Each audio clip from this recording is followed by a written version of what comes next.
पहली बार ऐसी जगहों पे रुकना हुआ। मवेशियों को पालना यहाँ लगभग 6 महीने तक। इतने सारे झरने बहते हैं, ये यहाँ की खूबसूरती में 4 चांद लगा देते हैं। आजकल कितना ज्यादा पानी आया हुआ है और दुख इस बात का कि हमारा ट्रैक पूरा नहीं हुआ। मधमेश्वर घाटी से अभी पहुंच चुके हैं चोपता घाटी में। तो आज के दिन की अपनी शुरुआत हो रही है रांसी के पास में सनेरा खर्क में एक मुरुड़ा छानी है। कल रात को हम सभी दोस्त लोग यहीं पे रुके थे, मस्त में से यहाँ पे खाना बनाया और इस लकड़ी और पत्थर से बने हुए घर में रुके थे।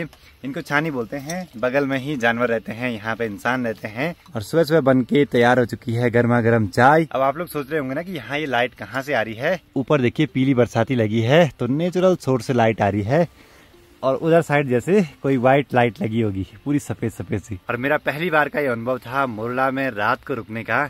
आज तक मैं कभी रुका नहीं था ऐसे। मुरुड़ा में यहाँ पे हमको बॉर्डर जी दिखे हैं, जिनके हाथ पे ताकुलू इसको बोलते हैं, ऊन को काटने का। और इससे बनाएंगे बाद में भेड़ बकरियों की ऊन से जो गर्म कपड़े बनते हैं। खासकर यहाँ दोखा बनता है उससे, पर पुराने जमाने में ज्यादातर इन्हीं सब चीजों से कपड़े बनाए करते थे। चलो जी, जैसे ही बाहर निकले तो बाहर देखा चारों ओर खूब सारा कोहरा लगा है, कुछ भी नहीं दिखाई दे रहे हैं आसपास के पहाड़। रात के टाइम पे तो यहाँ पे खूब सारे खच्चर बंधे हुए थे, लेकिन अभी सभी चले गए हैं ऊपर बुग्यालों की ओर चढ़ने के लिए। चलो जी, मुरुड़ा छानी में रुकने का पहली बार का मेरा ये अनुभव बहुत ही बढ़िया था, मतलब कि अलग ही अनुभव। रात को खैर नींद तो उतनी नहीं आई, लेकिन पहली बार ऐसी जगहों पे रुकना हुआ तो बढ़िया लगा।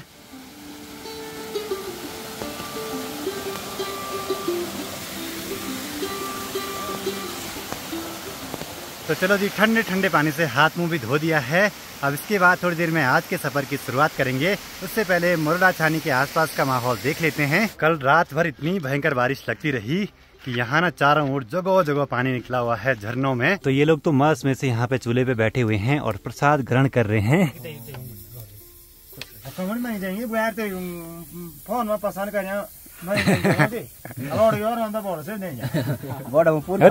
क्या है भाई, फोन पे मांगनी देंगे है? बोडा जी को मेरे कुछ सीक्रेट पता है ना। चलो जी, प्रसाद भी ग्रहण कर लिया है। फटाफट से बैग पैक करते हैं और निकल पड़ते हैं यहाँ से वापसी घर की तरफ। और मुरुड़ा का जीवन आसान नहीं होता है भाई, मतलब गांव से दूर रहना, अपने घर परिवार से दूर रहना ऐसे वीरान इलाकों में, और मवेशियों को पालना यहाँ लगभग 6 महीने तक, जब तक यहाँ पूरे चारों ओर ये हरियाली है। और ये वाले घर कुछ ऐसे बने रहते हैं, दीवारें इनकी पूरी पत्थरों से चिनाई करी रहती है और ऊपर या तो घास फूस रहती है या फिर प्लास्टिक वगैरह लगाया रहता है। और दरवाजे ना बिल्कुल छोटे से रहते हैं, ये ज्यादा से ज्यादा होंगे 4 या 5 फीट के। रात को हमने यहाँ पे खाना बनाया और सोए हम यहाँ पे थे। यहाँ सोने का केबिन है और दूसरी साइड यहाँ पे बकरियां वगैरह बंधी हुई थी। चलो जी, दिन के 11:35 हो रहे हैं। निकल पड़ते हैं यहाँ छानी मुरुड़ा से रांसी गांव की ओर। बाकी अच्छी बात यह है कि अभी थोड़ा सा मौसम सही है, कोहरा तो लगा है लेकिन बारिश नहीं हो रही है। पर आज ना हमारा बैग इतना हल्का हो गया है, क्या ही बोले भाई। बैग में जो भी थोड़ा बहुत बचा कुचा राशन पानी था वो यहीं छानी पे छोड़ दिया है। तो मैं अपनी छाता भूल गया था छानी पे, तो ऋतिक ले आया है। Thank you bro. और छाता सबसे ज्यादा तब छूटती है जब जैसे जाते हुए बारिश नहीं लगती है। कल रात भर इतनी भयंकर बारिश लगी ना, और ऐसे बुग्याली क्षेत्रों में सबसे ज्यादा डर रहता है बिजली के गिरने का। और जहाँ पे बड़े बड़े पेड़ रहते हैं ना, वहाँ पे तो ज्यादा रुकना ही नहीं चाहिए भाई ऐसे में। बाकी इस बारी का ये ट्रैक हम पूरा तो कर नहीं पाए, लेकिन कोई नहीं, अगली बार जाएंगे, पूरा सर्किट कंप्लीट करके आएंगे इस पूरे ट्रैक का।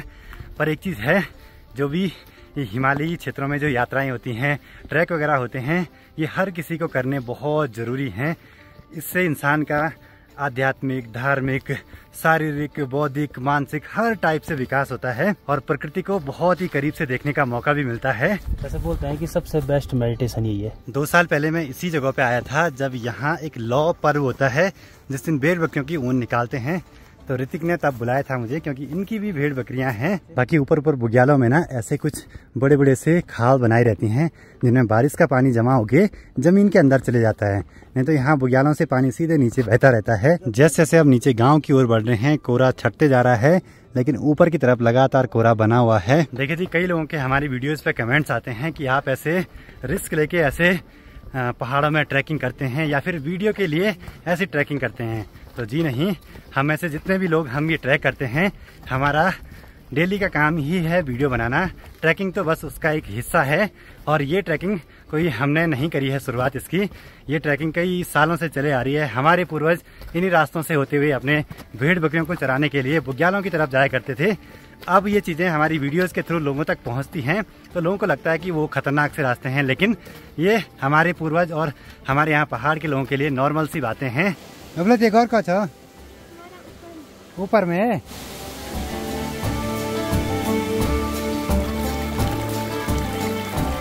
प्रणाम प्रणाम प्रणाम प्रणाम बेगी छुट्टी प्रणाम प्रणाम और भाई ठीक ठाक प्रणाम प्रणाम। चलो जी रांसी गांव में बस एंटर कर चुके हैं और खूबसूरत सी लोकेशन पे बसा हुआ है रांसी गांव।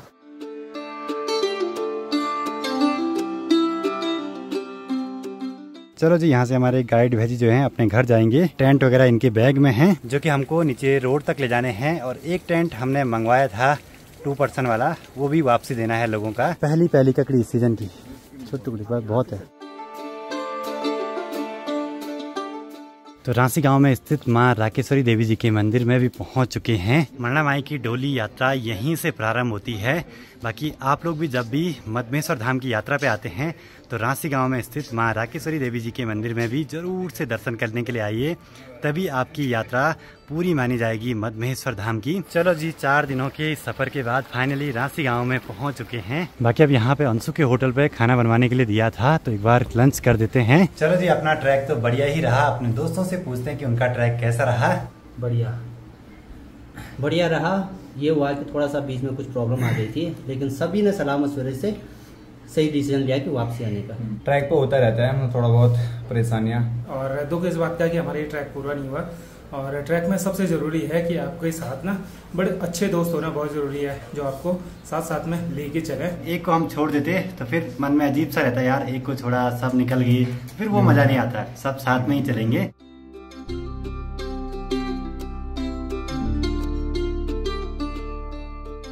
तो चले जी यहाँ से ऋतिक और कैलाश आएंगे अपने अपने घरों को। ठीक है भाई, मिलते हैं, बाय बाय। ठीक है भाई, कभी जब टाइम लगे। बिल्कुल बिल्कुल बिल्कुल।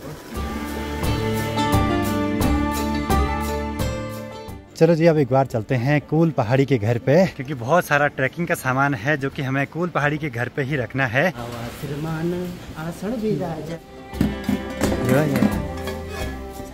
रांसी गांव इतनी खूबसूरत सी लोकेशन पे बसा हुआ है कि क्या ही बोले भाई। और मॉनसून में आसपास इतने सारे झरने बहते हैं, ये यहाँ की खूबसूरती में 4 चांद लगा देते हैं। तो आप नज़ारे एंजॉय कीजिए इन खूबसूरत से पहाड़ों के।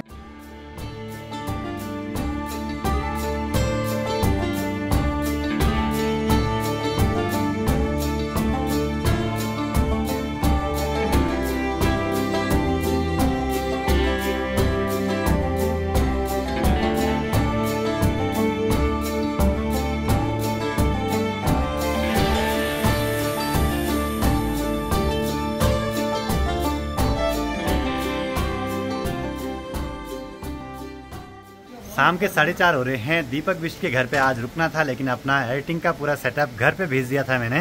अब यहाँ से निकल पड़ते हैं सीधे अपने घर की ओर। दीपक और ऋतिक आएंगे हमको छोड़ने के लिए मनसुना तक। बाहर आते ही बारिश शुरू होगी। बाकी यहाँ पे दीपक का नया घर बन रहा है, जब अगली बार आएंगे तो शायद पूरा घर कंप्लीट हो जाएगा।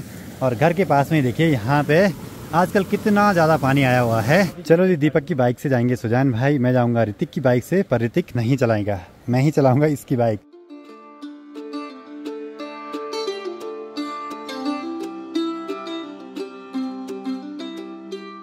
बाकी आजकल पूरी मधमेश्वर घाटी में इतने ज्यादा वाटरफॉल दिखाई दे रहे हैं कि क्या ही बोले भाई।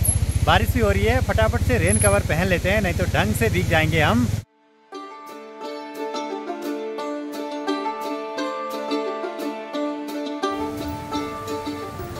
आगे बढ़ते हुए अभी पोंडार के पास में रुके हैं, चाय पानी पी लेते हैं, फिर आगे को बढ़ेंगे। बाकी सारे जादू बने फिरे हुए हैं क्योंकि बारिश का जो मौसम है भाई। और ऊपर पहाड़ों में देखिए कितने प्यारे से बादल लगे हैं। और यहाँ से हमको सामने जाना है मनसूना की तरफ। बाकी यहाँ पे छोटे छोटे बच्चे मस्त में से खेल रहे हैं। इस भाई ने मेरे को पहचान लिया दोबारा।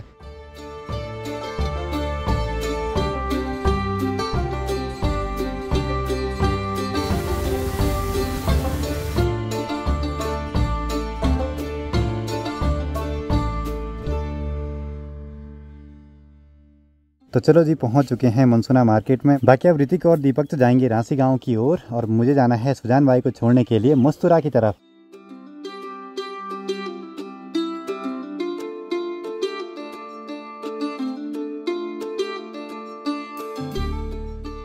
चलो जी पहुंच चुके हैं उखीमठ मार्केट में। बाकी यहाँ पे अंकल जी की दुकान से हम एक ऑक्सीजन सिलेंडर लेके थे, वो वापसी करना है। इसको भी वापसी कर देते हैं, पर ये जरूरी था वहाँ के लिए।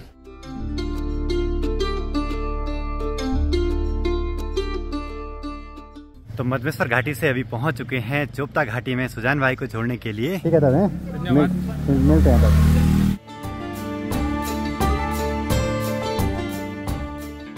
चलो जी, पहुंच चुके हैं घर में।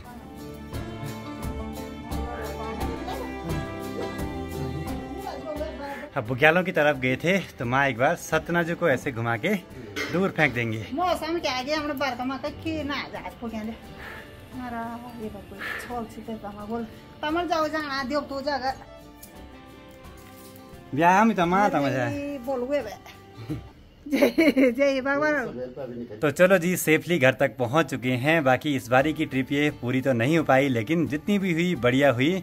बाकी सब लोग सुरक्षित अपने घर तक पहुंच चुके हैं। ये बारका में का जान जा जामु दा जाए टिक गए गोर। माँ को कल लगा बोल बहुत डर, क्योंकि सामने पे हम उस वाली पहाड़ पे यहाँ पे रुके थे, भयंकर अजीब बहुत बारिश लगी नहीं। बारिश नहीं वही ये सुना मैंने कि तो चलिए जी, अब इस वीडियो को यहीं पे क्लोज करते हैं। वीडियो पसंद आए तो इसको लाइक कीजिए, कमेंट कीजिए और अपने दोस्तों के साथ शेयर कीजिए। मैं आलोक राणा मिलता हूँ आपसे अगली नई वीडियो में। तब तक के लिए जय हिंद, जय भारत, जय देवभूमि उत्तराखंड, हर हर महादेव।